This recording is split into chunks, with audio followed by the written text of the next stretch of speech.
আসসালামু আলাইকুম রহমতুল্লাহ। আশা করি আপনারা সকলে আল্লাহ তাআলার রহমতে ভালো আছেন।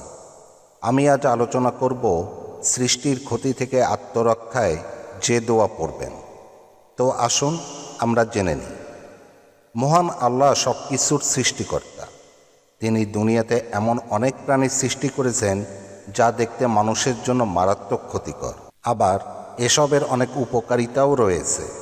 এটি মহান প্রভুর সৃষ্টির অপার রহস্য। নবীজি সাল্লাল্লাহু আলাইহি ওয়াসাল্লাম সৃষ্টির সব ক্ষতিকর প্রাণের আক্রমণ ও অপকারিতা থেকে বেঁচে থাকতে দিয়েছেন সুন্দর দোয়া ও আমল।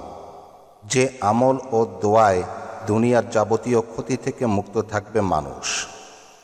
হাদিসে পাকে এসেছে, হযরত আবু হুরায়রা রাদিয়াল্লাহু তাআলা আনহু বর্ণনা করেছেন, একটি বিছা অর্থাৎ বিচ্ছু এক ব্যক্তিকে দংশন করলে ওই রাতে সে আর ঘুমাতে পারেনি।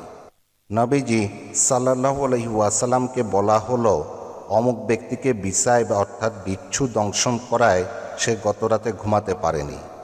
নবীজি সাল্লাল্লাহু আলাইহি ওয়াসাল্লাম বললেন, আহা, সে যদি সন্ধ্যায় উপনীত হয়ে বলতো, আমি দোয়াটি ভিডিও স্ক্রিনে আরবিতে ও বাংলা উচ্চারণ সহ দিয়ে দিয়েছি, আপনারা দেখতে পাচ্ছেন।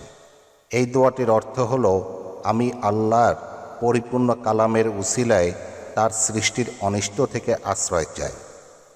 তাহলে বিচার অর্থাৎ বিচ্ছুর দংশন সকাল পর্যন্ত তার কোনো ক্ষতি করতে পারত না। সূত্র ইবনে মাজাহ, মুসনাদে আহমেদ, আবু দাউদ, তালিকুর রাগী। এটি এমন একটি দোয়া যা সকাল সন্ধ্যায় পড়লে দুনিয়ার যাবতীয় ক্ষতিকর বিষয় থেকে মানুষকে হেফাজত রাখবে।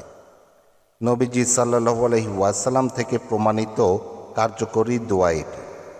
সুতরাং মুমিন মুসলমানের উচিত সকাল সন্ধ্যায় এই দোয়াটির উপর যথাযথ আমল করা, দুনিয়ার যাবতীয় ক্ষতিতে নবীজির হাদিসের উপর পরিপূর্ণ আস্থা ও বিশ্বাস স্থাপন করা।